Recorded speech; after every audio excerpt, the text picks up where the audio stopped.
Hi అండి, welcome to లేఖాస్ recipes. ఈరోజు మనం ఇంట్లో నెయ్యిని ఎలా ప్రిపేర్ చేసుకోవాలనేది చూద్దామండి. మనం ఎక్కువ శ్రమ పడకుండా, మిక్సీ లాంటిది వాడకుండా చాలా ఈజీగా తక్కువ టైంలో మనం ఎంత నెయ్యినైనా కూడా ప్రిపేర్ చేసుకోవచ్చు. నేను చెప్పే ప్రాసెస్లో మీరు నెయ్యిని ప్రిపేర్ చేసుకున్నారంటే చాలా కమ్మగా ఉంటుంది. మనం రెగ్యులర్గా బయట ఎక్కువగా తెచ్చుకుంటాం కదండి, అలా కాకుండా ఇంట్లో మనం తయారు చేసుకున్న నెయ్యి అయితే ఆ తృప్తి వేరు కదండి. చాలా ఈజీగా, చాలా సింపుల్గా ఎలా ప్రిపేర్ చేసుకుందాము ఏంటి అనేది ఇప్పుడు నేను మీకు చూపిస్తాను. చూసారా నెయ్యి ఎంత బాగుందో? చూస్తేనే నోరూరుతుంది కదా, చాలా గుమగుమలాడిపోయే వాసన వస్తుందండి. ఇది ఎలా ప్రిపేర్ చేసుకోవాలనేది చూపిస్తాను. ఇప్పుడు ముందుగా మనం వీడియోలోకి వెళ్ళిపోదాము. నేను 20 days నుంచి స్టోర్ చేసిన మీగడ అనమాట ఇది. నేను పాలు తోడబెట్టినప్పుడు పెరుగు తయారవుతుంది కదండి, పెరుగు తయారైన తర్వాత మనం పైన ఉన్న మీగడని తీసి ఒక బౌల్లోకి వేసుకోవాలి. రోజు అదే విధంగా తయారు చేసుకొని డీప్ ఫ్రిడ్జ్లో పెట్టుకోవాలి.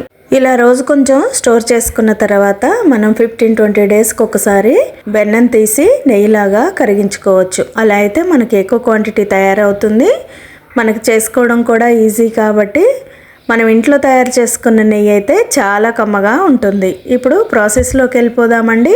ఆల్రెడీ 1 hour బిఫోరే బయట పెట్టేశాను కదండి. ఇప్పుడు ఇదంతా మనం చిలుక్కోవడం కోసం ఒక పెద్ద గిన్నెని తీసుకోవాలి. మనం ఎంత క్వాంటిటీ ఉందో దానికి తగ్గట్టుగా కొంచెం ఫ్రీగా ఉండేలాగా కొంచెం పెద్ద బౌల్ని అలాగా తీసుకోవాలి. తీసుకున్న తర్వాత ఇప్పుడు అందులోకి ఆ మగిడంతా కూడా వేసేసుకోవాలి. వేసుకొని ఇప్పుడు మనకి గరిటతో చేసుకోవడం ఇబ్బందిగా ఉంటుంది కాబట్టి ఇలాగా చెక్క కవ్వం కానీ మామూలుగా ఇలా స్టీల్ కవ్వం లాంటిది ఏదైనా తీసుకొని కంటిన్యూస్గా ఇదంతా బాగా కలుపుకోవాలి. ఇలా కొంచెం కలుపుకుంటూ ఉంటుంటే మనకి వెన్నలాగా ఫామ్ అయినట్టుగా అవుతుంది. ఇప్పుడు ఇందులోకి మనం చాలా చల్లగా ఉన్న వాటర్ని వేసుకోవాలి.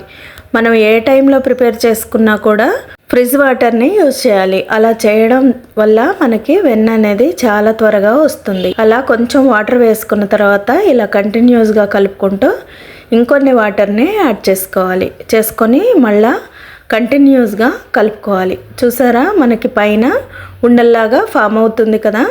కాకపోతే మనకు కొంచెం కలుపుకోవడం టైం పడుతుంది. ఎక్కువ క్వాంటిటీ కాబట్టి నాకు కొంచెం టైం ఎక్కువగానే పట్టిందండి. తక్కువ క్వాంటిటీ అయితే మనకి 10 minutesలో మనకి వెన్న అనేది ప్రిపేర్ అవుతుంది.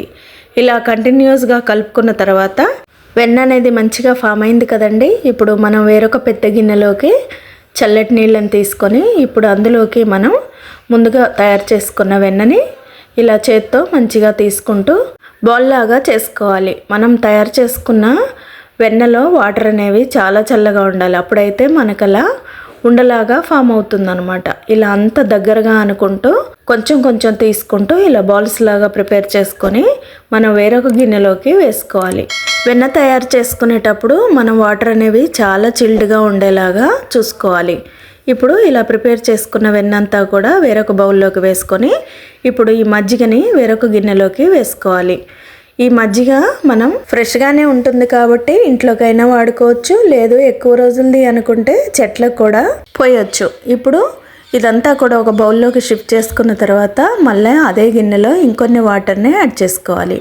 చేసుకొని మళ్ళీ ఒకసారి వెన్నని బాగా క్లీన్ చేసుకోవాలి. ఇలా 2-3 times మనం వెన్నని నీళ్ళన్నీ ట్రాన్స్పరెంట్గా కనబడే వరకు, అంటే వెన్నలో ఉన్న మజ్జిగంతా బయటకు వచ్చేలాగా మనం క్లీన్ చేసుకోవాలి. ఇలా ట్రాన్స్పరెంట్గా అయిపోయిన తర్వాత ఇప్పుడు ఒక మందపాటి గిన్నెని తీసుకొని నెయ్యి కరగబెట్టుకోవడం కోసం అందులోకి ఈ వెన్నంతా కూడా వేసుకోవాలి.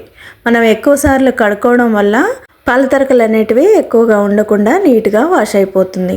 మళ్ళీ మనం వెన్నని ఎక్కువసార్లు కడుక్కోవడం వల్ల మనకి నెయ్యి అనేది స్మెల్ రాకుండా మంచి నీట్గా ఉంటుంది. నెయ్యి అనేది కమ్మటి వాసన వస్తుంది.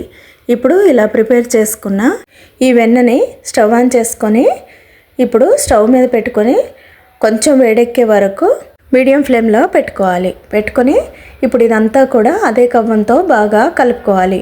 మనం కవ్వం క్లీన్ చేసుకోవడానికి కష్టంగా ఉంటుంది కదండి, అలా కాకుండా ఇలా వేడెక్కినప్పుడు మనం ఈజీగా రిమూవ్ చేసేయచ్చు.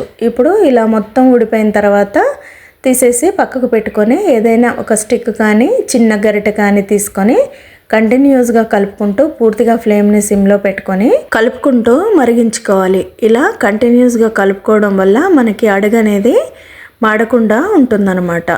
ఇలా బాగా మరుగుతున్నప్పుడు ట్రాన్స్పరెంట్గా అయిపోతుంది కదండి. కొంచెం గోల్డెన్ బ్రౌన్ కలర్కి వచ్చే టైంకి మనం ఒక చిన్న తమలపాకు కానీ మెంతులు కానీ వేసుకోవచ్చు. నేనైతే ఒక చిన్న తమలపాకును వేసానండి.